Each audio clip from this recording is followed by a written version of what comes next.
I just figured, let me just quickly do it now. So when you open Photoshop, what we want to do is we want to put this material. Sorry, I'm loading it up.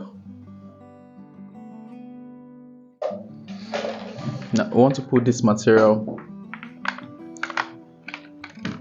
into this material. So we want to put this Ayoba material into this material just to see how it will look like, right? So to do that, first thing first, you open Photoshop. When you open Photoshop, you come to a new file and you can just use any file. Let's say 2000 by 2000, right? Let your resolution be 300. Let your resolution be 300. Now if your system is not that large, like the spec is not that heavy, you could use 1000 by 1000 pixels. So I'm going to just bring this in. Now the image is not sharp because the site does not allow anyone to like download. That site you sent to me does not allow anyone to download, so I had to use screen grab, like to grab the site. So the first thing you want to do is this: you want to look at where this material will be placed in.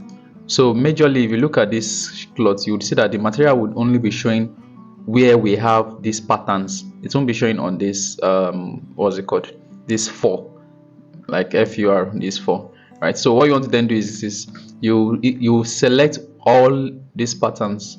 So how do you select it? You can either come down here and use quick selection tool by just selecting like this, right? And you just hope that it's properly select what you need to select. And any part that is not selected well, you can always use this particular tool, polygonal lasso tool. And plus means you want to add to it, minus means you want to subtract from it. So I want to subtract from it. I want to subtract this from this because it's not part of the pattern. Then you look as well, you want to subtract this as well, you want to subtract this as well. So having done that, we want to then, because of time, I'll just do only one part so you can do the rest yourself. So we want to also subtract this. Just make sure that you have selected those parts that only contain the pattern that you want to switch, right? So we select the and properly. You can see that this is not supposed to be a part, so we'll choose subtract and we'll subtract it like this. And so now we have just our pattern selected. After selecting it, you press Ctrl J to separate the pattern from the body, right? This is it. You separate the pattern from the body. The reason why you are doing that is so that you can place Ayoba pattern into this particular one. So you will see what I'm talking about. It's very simple and straightforward. So the next thing is to bring in, you just drag in your pattern into the design. So as we drag it in, you can see this is it. You can press enter. Now this one is currently, any file you see that has this is a is a smart object. So you can right click and rasterize. Now it is a normal layer, right? So now that we have this, all you need to then do is you can select this show transform control to reduce the size. When you reduce the size, you can then press enter. Now what you want to then do is, this is the pattern that we want to change, and this is the one we want to change it with, right? So what you do is select this, right click and press create clipping marks. So when you create clipping marks, you can see now the pattern is inside the pattern is inside that particular what's it called, that particular image that we cut out. Then you can turn on your shirt. Now you see that it is very flat because it's not really showing that effect and everything. The reason why it is like that is because we could have looked for a way to like remove like clear off this pattern, but it's practically impossible to like remove the pattern to only have only the shadow. So that's the only way we can actually go around it. If you come to normal and you try to probably, play around all this, it won't necessarily work because your other image will still be showing, right? So the best thing to just do is to leave it like that. So I'll just leave it at normal.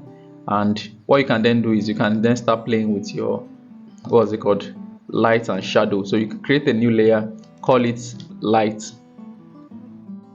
and right click and create clipping mask. So make sure your this color here is white. Take your brush and brush like this. When you brush like this,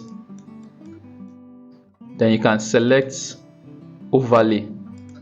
So if you turn it off, you can see the difference. Now create a new layer, call it black. Right click again, create a new create clipping mask again. Then switch. You can see this switch icon, switch, so it can give you the black. Then you can for the black you can play around the shadow. So just put the shadow wherever you think the shadow should be. Now it's not going to be perfect. The idea is to just see how it will look like if you have this what's it called, if you have this pattern on someone's body. That's basically the idea. So it's not going to be perfect, right? So when you're done, just put it at you can use soft light. You can see the difference. Now it looks more realistic, right? So the idea is to just make light and shadow look very, very cool. What am I saying? Make light and shadow work well for your design so that it doesn't look so flat. I mean, it's still a bit flat, but the light and shadow gives it this 3D view. So yeah, when you're done, you can come here, save a copy, and choose JPEG and call it any name you want. You can say test, and since it's JPEG is your picture file. Then you just save your work, and we are good to go. So if you have any question, just let me know. And yeah, that's basically it.